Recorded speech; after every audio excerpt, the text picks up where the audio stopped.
What happens the moment we take our final breath? Is it a permanent biological shutdown, a transfer of energy, or the beginning of a new chapter? Clinical death begins the instant the heart beats for the final time, causing blood circulation to stop and the skin to pale as gravity settles the blood.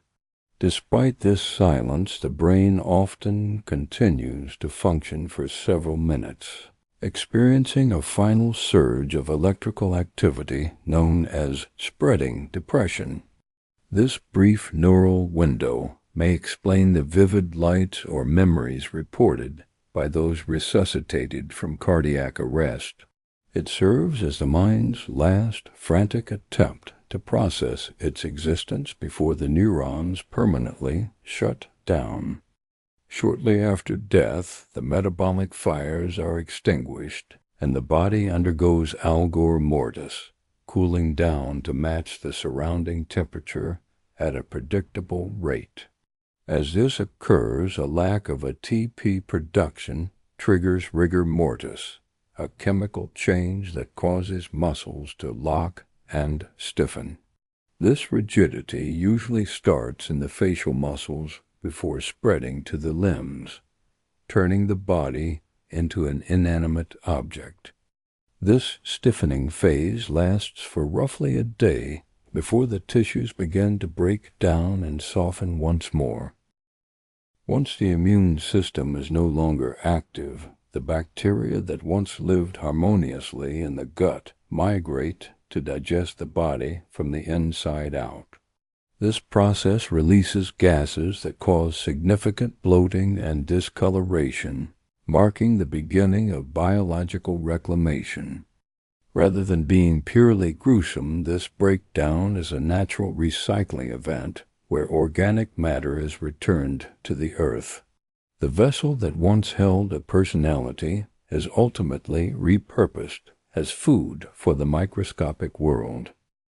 Many who have brushed against death report traveling through a dark tunnel toward a loving, brilliant light. Skeptics argue this is merely the result of a dying brain flooded with endorphins and hallucinogens. However, for those who experience it, the event feels more real than their waking life. It remains one of the most compelling and debated mysteries of the human condition. The materialist perspective suggests that consciousness is simply a byproduct of brain activity. When the physical brain dies, the mind ceases to exist entirely, much like a flame going out when a candle is finished. There is no darkness or pain, simply a return to the state of non-existence before birth. For many, this finality offers a peaceful release from the struggles of consciousness. In a natural burial, the body is placed directly into the soil without chemical preservation. Roots from nearby trees eventually weave through the remains, absorbing nutrients to fuel new growth. The carbon and nitrogen that once made up a human being are transformed into wood, leaves, and oxygen. In this way, death is not an end, but a transfer of energy to the living biosphere. Cremation serves as an immediate, high-speed recycling event where the body's stored chemical energy is converted into heat and light, dispersing rapidly into the atmosphere. The resulting carbon and molecular fragments remain within Earth's closed loop, instantly becoming available ingredients for future life forms. Space burial, however, breaks this terrestrial containment, ejecting matter and its inherent potential energy out of our biosphere entirely. Instead of feeding the soil, these remains become part of the cosmic energy budget, potentially drifting unchanged for billions of years before encountering another star system. Many religious traditions believe that death is followed immediately by a moral review of one's life. In ancient Egypt, the heart was weighed against a feather to determine the soul's worthiness. Western monotheistic faiths often describe a judgment seat where deeds are tallied and an eternal destination is assigned. This belief structure motivates billions to live ethically in anticipation of this final audit. Eastern philosophies, such as Hinduism and Buddhism, view death as merely a changing of clothes. The soul or consciousness sheds the worn-out body and is reborn into a new form based on accumulated karma. This cycle, known as Samsara, continues until the spirit achieves a state of enlightenment. It suggests that our current life is just one chapter in a very long book. The Garuda Purana offers a vividly detailed map of the afterlife where the soul's destination is determined strictly by its earthly karma. It describes varied hells, or naraka, where sinners undergo specific, gruesome punishments tailored to fit their crimes, such as being cooked in oil or attacked by birds. Conversely, those who lived righteously may enjoy the pleasures of Svarga, or heaven, though even this realm is a temporary reward rather than an eternal home. Ultimately, both states serve as transient processing centers to balance the soul's account before it returns to the cycle of reincarnation. Researchers have noted a striking consistency across thousands of reported reincarnation cases documented worldwide. Most subjects are very young children who spontaneously begin speaking about a previous family between the ages of 2 and 4. These children often recall specific names, locations, and violent manners of death that are later verified by independent investigators. By the time the child reaches age 7, these vivid memories usually fade away, leaving them to live a normal life in the present. A young Louisiana boy named James Leininger began having violent. Historians later confirmed that a pilot named James Houston died exactly as the boy described during World War II. Historians later confirmed that a pilot named James Houston died exactly as the boy described during World War II. It stands as a modern mystery where a child's memories perfectly matched the life of a stranger who died decades earlier. Christianity traditionally teaches that upon death, the soul faces judgment based on faith in Jesus Christ and earthly deeds. Those deemed righteous enter heaven, a place of eternal peace and presence with God. Conversely, those who reject salvation are separated from God in hell, often described as a place of suffering. Many denominations also believe in a future bodily resurrection when Christ returns to earth. A barrier between the physical and spiritual worlds until the day of judgment. During this time, the soul is questioned by angels and given a taste of its ultimate destiny. The faithful cross safely into Jannah, paradise, while the unworthy fall into the abyss. Buddhism teaches that consciousness continues after death, seeking a new form based on previous attachments and actions. However, the ideal state is nirvana, the blowing out of the flames of desire, hatred, and ignorance. Unlike a heaven, nirvana is a state of liberation where the cycle of rebirth ends. It is the ultimate peace found in the realization that the self is an illusion. Many spiritual traditions assert that the physical circumstances of death deeply influence the immediate journey of the soul. Eastern philosophies often warn that a sudden or violent end can leave the spirit confused and earthbound unable to navigate the transition properly. Conversely, a peaceful, conscious passing is viewed by traditions like Tibetan Buddhism as the ideal launchpad for a favorable rebirth or liberation. In many indigenous and animistic cultures, the dead do not leave but remain as guardians for their living family. They are honored with shrines, food offerings, and regular conversation to keep their memory alive. This perspective maintains a thin veil between the physical world and the spirit realm. It ensures that no one truly dies as long as their lineage continues to remember them. Spiritual mediums claim to possess the unique ability to vibrate at a frequency that allows communication with the unseen world. By entering a trance state, they act as a living conduit, relaying specific messages from souls who wish to comfort the living.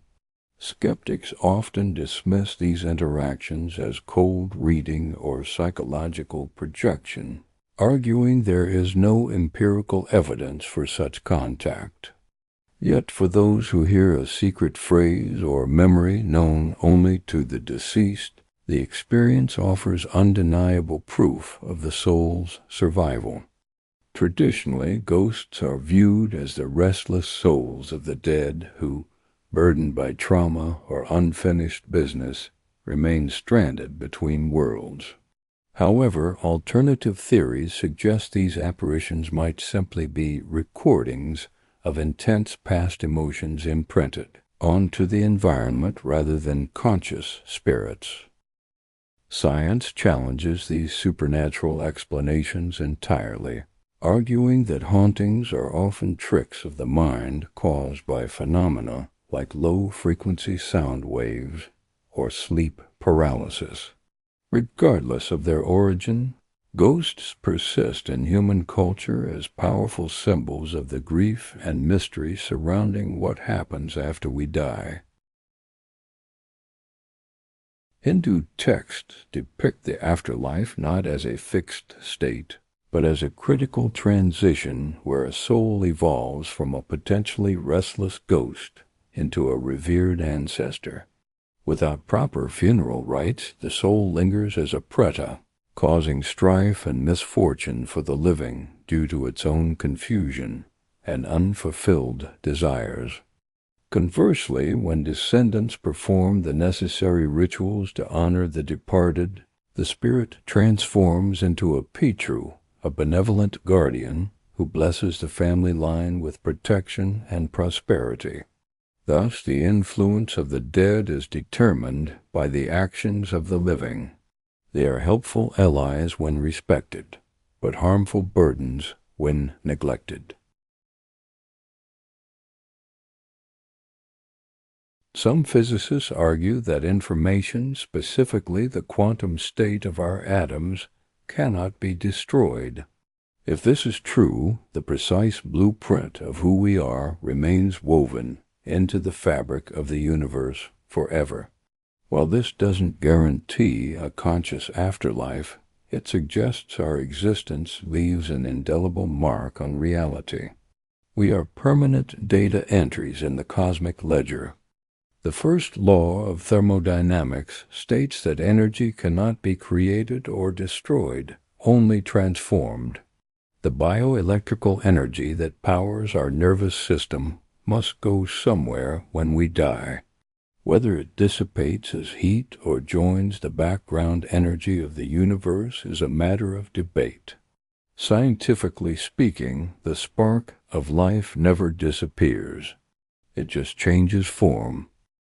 In the modern age, we leave behind a massive digital footprint of emails, photos, and social media posts. Artificial intelligence may one day be able to use this data to simulate our personalities with frightening accuracy. Future generations might interact with a digital echo of us long after our biological bodies are gone. It raises the question of whether a perfect simulation counts as survival. Proponents of cryonics choose to have their bodies frozen immediately after legal death. They gamble that future medical technology will be able to cure what killed them and revive their suspended consciousness. It is a modern scientific wager against the inevitability of permanent death. For now they wait in tanks of liquid nitrogen, suspended in a dreamless, icy slumber. Many philosophers and scientists hypothesize that deep, dreamless sleep is the closest living approximation to the experience of death. Survivors of long-term comas often report a complete void, closing their eyes one moment and waking up months later as if no time had passed. This suggests that without the biological machinery of consciousness, the perception of self and existence simply ceases to be. If death mirrors this state, it would not be a realm of darkness, but a perfect neutrality free from pain, fear, or the sensation of waiting. For the deceased, the perception of time vanishes completely. 1 billion years can pass in the blink of an eye because there is no consciousness to track the duration.